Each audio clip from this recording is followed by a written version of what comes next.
તો મિત્રો આજે આપણે જાણીશું સ્વાસ્થ્ય અને સમૃદ્ધિ માટે શું કરવું જોઈએ તે પહેલા જો તમે આ ચેનલમાં નવા હોય અને આવા વિડિયો જોવા માંગતા હોય તો અમારી આ ચેનલ સબસ્ક્રાઇબ ના કરી હોય તો ચેનલને સબસ્ક્રાઇબ કરી દેજો તો ચાલો આપણો આ વિડિયો ચાલુ કરીએ। આખા ચૈત્ર મહિનામાં રોજ સવારે ખાલી પેટે લીમડાના પાંદડા ચાવીને ખાઈ જવા। ચૈત્ર મહિનામાં બની શકે તેટલા દૂધના સેવનથી દૂર રહો।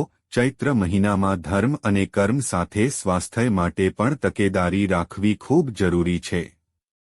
આ સમયગાળા દરમિયાન વાતાવરણમાં ગરમીનું પ્રમાણ વધી જાય છે અને તેના કારણે વાયરસ અને બેક્ટેરિયા સક્રિય થઈ જતા હોય છે। પરિણામે લોકો વધુ સંક્રમિત થાય છે અને બીમારી વધવા લાગે છે।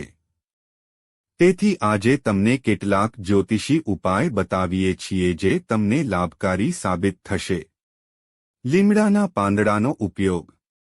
લીમડાના પાંદડાને આયુર્વેદમાં સ્વાસ્થ્ય માટે ખૂબ લાભકારી માનવામાં આવે છે। આખા ચૈત્ર મહિનામાં રોજ સવારે ખાલી પેટે લીમડાના પાંદડા ચાવીને ખાઈ જવા। આવું કરવાથી પેટના રોગમાંથી મુક્તિ મળશે। આ સાથે લીમડો તમને રોગના સંક્રમણથી દૂર રાખશે। આ ઉપરાંત ચૈત્ર મહિનામાં લીમડા સાથે સાકર અને ગોળ ખાવાથી ફાયદો થાય છે।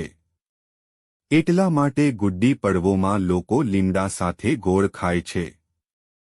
દૂધનું સેવન બંધ કરવું જોઈએ। ચૈત્ર મહિનામાં બની શકે તેટલા દૂધના સેવનથી દૂર રહો।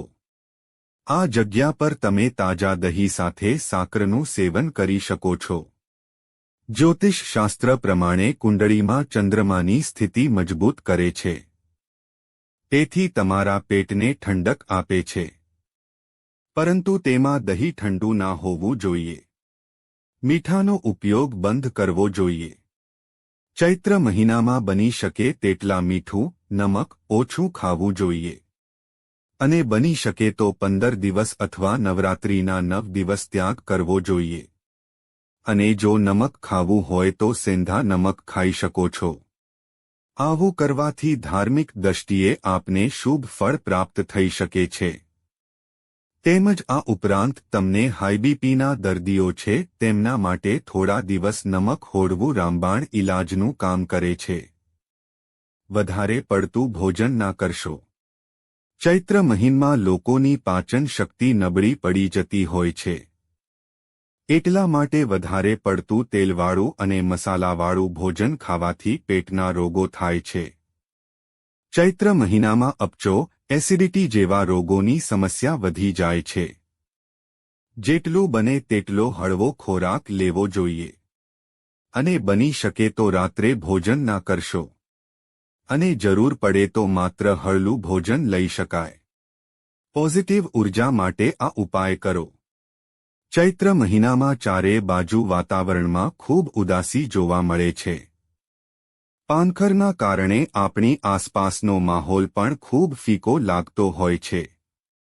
તેવામાં પોઝિટિવ ઉર્જા માટે રોજ ધૂપ, કપૂર અને લીમડાના સૂકા પાંદડાઓ સળગાવો। આવું કરવાથી ઘરમાં પોઝિટિવ ઉર્જા વધશે અને નકારાત્મક ઉર્જા ધીમે ધીમે નષ્ટ થઈ જશે। અમારો આ વિડિયો જોઈ કેવો લાગ્યો તે કોમેન્ટમાં જરૂરથી કહેજો અને હજુ સુધી તમે અમારી આ ચેનલને સબસ્ક્રાઇબ ના કરી હોય તો ચેનલને સબસ્ક્રાઇબ કરી દેજો। તો ફરી મળીશું એક નવા વિડિયોમાં અને કોમેન્ટમાં જય સ્વામિનારાયણ, જય શ્રી કૃષ્ણ, હર હર મહાદેવ લખવાનું ભૂલતા નહીં। જય શ્રી કૃષ્ણ, જય સ્વામિનારાયણ, હર હર મહાદેવ।